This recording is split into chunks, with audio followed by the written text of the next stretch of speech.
Hey Argus, I just wanted to come back and we've been here a couple weeks ago, Joe. This episode of, I guess we're calling this Inside Argos. Inside Argos. Just kind of giving information, having I don't want to say a podcast, but kind of like that. You and I think that was our problem last time with me. We just lay back and we just want to talk about things in Argus. The weather. Oh my gosh. We're going to get some snow again. It's kind of cold out there today. It starts off warm there one day, all the snow melted, and 3 days later we get it all back. So, I guess the best thing I can tell you today, and when you walked in, you didn't even know this, and Argus, I guess last night it's kind of a tradition, but they won the bell again. Yes. The boys basketball team won the bell. Beat Culver. Went to Culver and beat them, so that shout out to the boys basketball team. That's always a good thing. My Argus shirt today. You are. I'm in my normal attire. Yeah, so you're working though. Well, I'm here. I don't want to get too far into that, but so that's great. I mean, our school, obviously, as we've always said, the town, we always have to support our school in everything we do, and that's one of the things in doing these conversations. Hopefully, we can hit on some school stuff with what they're doing, what's going on. You coaching lacrosse again. Yep. Kind of hit on that the last time. We've been doing open gyms every Tuesday and Thursday. That's great. And it's open to anybody who's in the high school, 9 through 12, boys or girls. Girls can play if they wish to. And that's something, I had a son play last year, never been to a lacrosse game. And once we get closer, if there's a game coming up, we may tell people when it is. If they've not experienced it, they need to go and watch it. Oh, it's a totally different game. I can remember the very first game I went to. My youngest son, Gabriel, played. It was a freshman in high school. And I sat up in the stands laughing, thinking what a sissy sport, and like this, what even a real sport, and how wrong was I? After the first 5 minutes of the game, and I watched those kids hit each other and the way they moved and passed, I became a true believer right after that. It was incredible. I can honestly say I don't know if I could play it. I don't know if I'm strong enough. They kind of whip on each other. Yeah, the way they beat each other with those sticks, and thank God they got helmets on. Yeah, I agree. So, but as we said, the school stuff, we'll kind of touch on that. We really didn't have a schedule today like we did the last time of things to talk about, but there are a few things as we talked beforehand that we may want to hit on. As you know, this week, I guess we did. I should have hit on it first. How's retirement been? Right now, it just feels like vacation. Well, I can agree. I can see that. It's been almost 2 weeks. 2 weeks today. Matter of fact, it is 2 weeks today. 2 weeks today since I left, and I'm enjoying it. That is awesome. That is awesome, and I'm sure we'll find you something to do here before long. Got plenty of people already asking. But where I was going with that, we were eating lunch earlier this week, and there was a comment made about discoloration in water. Yes. And I thought, well, that might be a topic, because you hear that from time to time. I'll hear somebody make a comment or a complaint that my water doesn't taste good or my water's discolored, and I don't know enough about that sometimes to explain it, but it's not always something's wrong. No. Sometimes it can be as simple as the water tower flipping, and that'll bring the water when it starts mixing inside itself. So basically what that is, it's a thermal line, and the hot water on top versus the cold water on the bottom, and it'll flip and it'll mix. So it circulates in there. It'll circulate in there. It does it all by itself. It reaches a certain temperature, and that water just flips right over. Well, and even sometimes just the sediment in the. I know, as I said, I'm not the water. You were the water person, but you'll flush the hydrants. Yep. And sometimes that stirs up that sediment, and it's not harmful whatsoever. If you get a little brown water, just flush it. 5-6 minutes, usually it's gone. Yeah. And but like I said, it's not harmful one bit. It's just a little bit of iron in the water, which Argus is sitting on top of an aquifer that is just incredible. We don't have manganese, we don't have sulfur. What we do have, which I'm sure everybody will agree with, we have hard water. That's natural. Yeah. That's natural. Comes right out of the wells that way, and the only way you could treat that is if you soften your water. So okay. Well, and that's a good thing. Like I said, I know, as we said, we were sitting there and somebody made the comment. I just thought that was something we would hit on today, just so that I mean, because I know some people may not call in, may not know who to ask, may not want to ask. So if they watch this, hopefully that at least gave them some information. Sure. But other than that, the town water-wise, I think we're doing, like we talked last time, we did the upgrades in that. So, yeah, the town's definitely moving forward. Yeah, and I look at Argos. One of the other things that was said again this week that I heard was talking about, as most of you've seen, there's construction going on across from the town building and the old hardware building. There was somebody had purchased that, and they're putting a convenience/gas station in there. I'm still getting questioned why. I guess I just want to reiterate to people, and you can also, the town does not control what somebody does with their property business-wise. We just make sure all their stuff is legal. As long as it's zoned correctly, the state of Indiana is the one that issues business, basically merchant certificate. So I know there's been some complaints at times and some other videos about too many gas stations. We really don't have control over that. None. I mean, this is a free market. So, but that is something going on. As you've seen and I've seen, that is growth. I don't know. Anything else you've got going on, you've seen, you want to bring up today? Like I said, I've been out of it for the last 2 weeks, brother. Well, you missed. We had a council meeting. Yes. So I was. Yeah, I came here for about the first 5 minutes. You did come to the initial. Not a lot going on. The town's currently working on a new sidewalk ordinance. Some of our problem is we don't have it kind of laid out. They're working on creating a 50-50 matching program for residents. So they'll come out, the town will match 50-50 to put the sidewalk in. And I'm not saying that's going to happen everywhere. Right. Because as some of the town residents have seen, when we do community crossing grants where we pave these streets, if there's a current sidewalk, a lot of times and it's in despair, we try to get it replaced during that. Correct. So, but by all means, if you've got an issue with a sidewalk, please reach out to the office here, reach out to myself, so we can try to help with any issues there and try to look into them. Because I know we can't find all those issues unless somebody turns them in a lot of times. I mean, we do drive around, the guys are out all day, but not everything is seen. Yeah. So, I think another thing we should talk about today is probably our parks.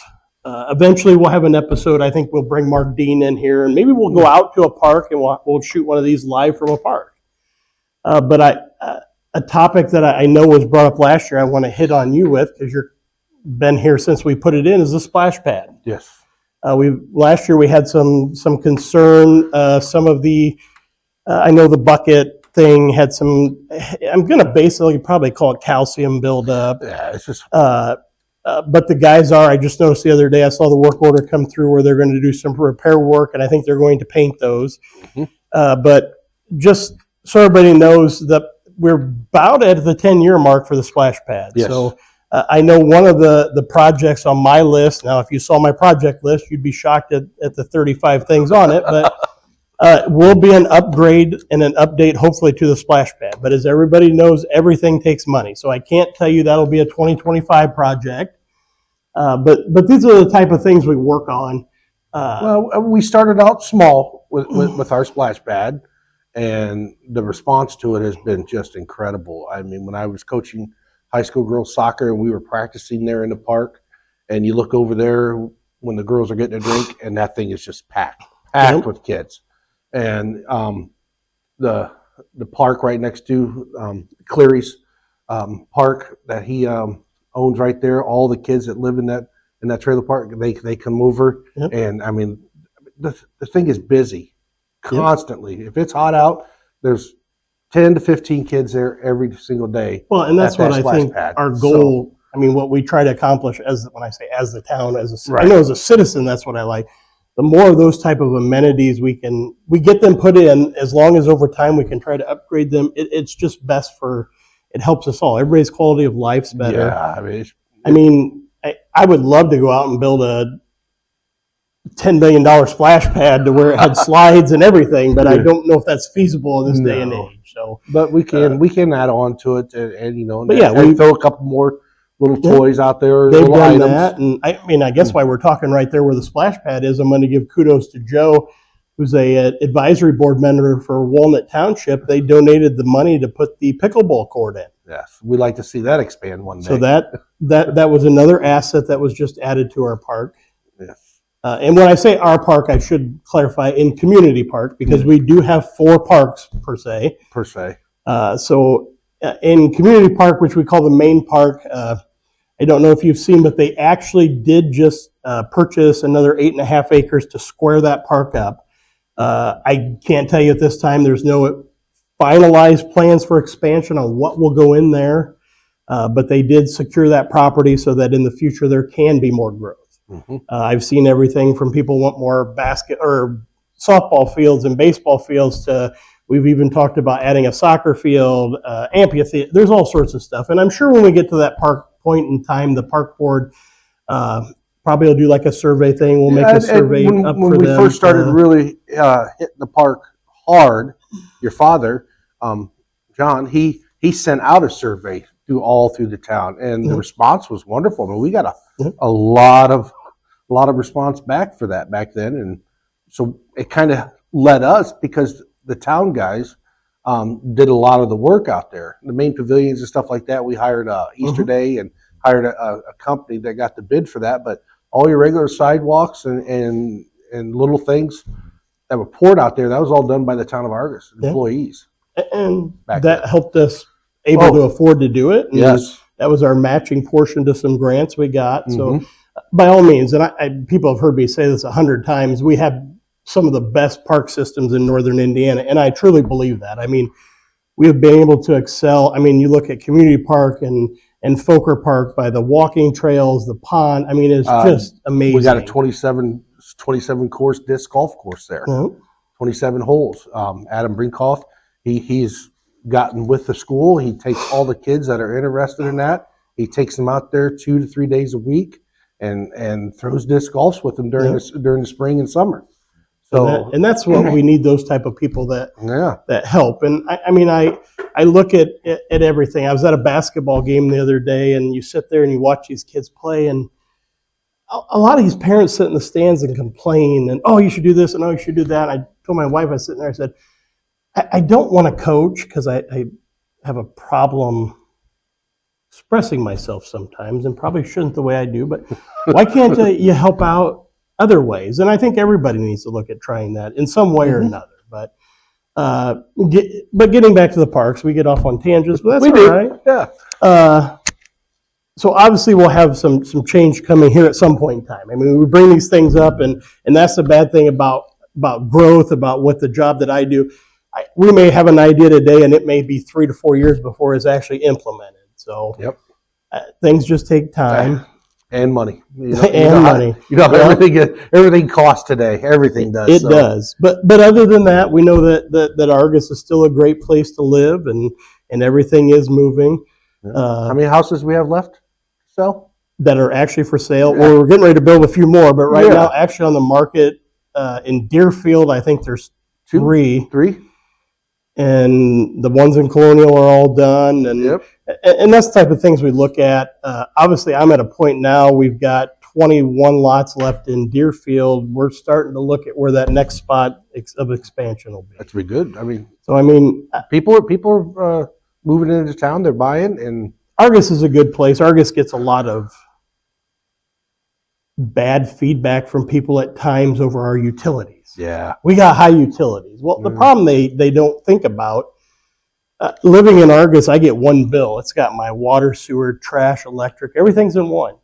Yep. The only thing you don't get is your living in a community that doesn't have the utilities like we do, the electric, they're going to get 2 bills, which most of the time, I mean, you pay. I'll hear somebody talk, well, I lived in Plymouth and my utility bill is only $120 and it's $380 in Argos. What was your electric bill in Plymouth though? Well, it was $300. Okay, well there you're over what? You're over. It's hard to, and I get that. We don't like to go out and explain by saying, oh, this place has this, because I mean, we're not making Plymouth look bad. I mean, we're just trying to. Absolutely not. If you look at your bill and you break it up, you'll see, oh, my water and sewer cost me this, or my electric cost me this. I mean, our electric rates in this area, being an IMPA community are lower than any of our electric partners in the area. Yes. Other than the other IMPA communities we have. Correct. I mean, Bremen is an IMPA community. Etna Green. Etna Green's an IMPA community, but I mean, that is such a great asset for us because, I mean, in my utility bill, there's 6 of us in my house, and I'm sorry, it runs about $360 a month, and I can't complain. My trash is on there. So I mean, I want people to take a step back and think before they just say, "Oh, I can't afford to live there." Well, yeah, you can. I mean, if that's the case, you almost can't afford to live anywhere. No. So, again, another tangent, but Tangents are good. I know we just try to hit on different things what we can talk about, but that's about all I had today. Unless you have something else you want to hit on. So, okay, like I said, we're gonna try to do these once a month, couple times a month.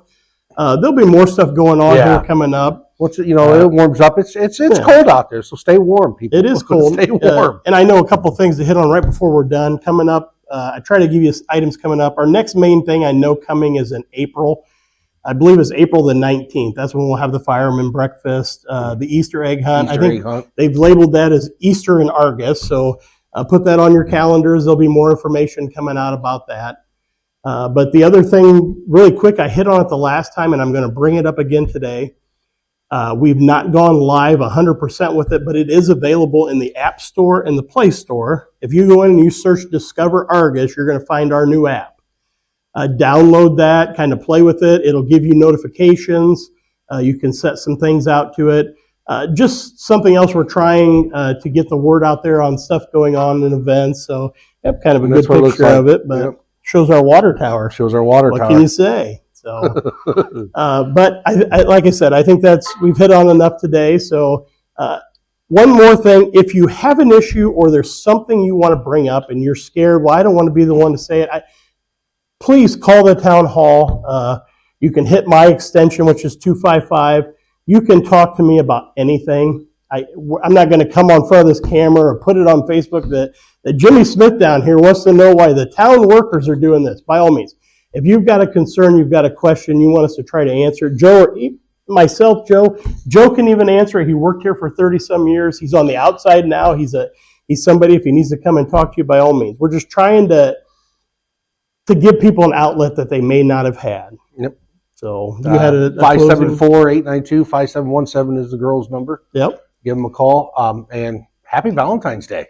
It is Valentine's Day. Make sure you get your significant others, whoever that may be, something nice today. Now you're going to make me work. I'm going to have to get this video done and posted today. So we'll try to get that done. If not, it'll be Monday when they watch it, and they'll be like, well, Valentine's Day was Friday. Yeah, it was, but we got there. So until next time, this was Inside Argus. Have a great day.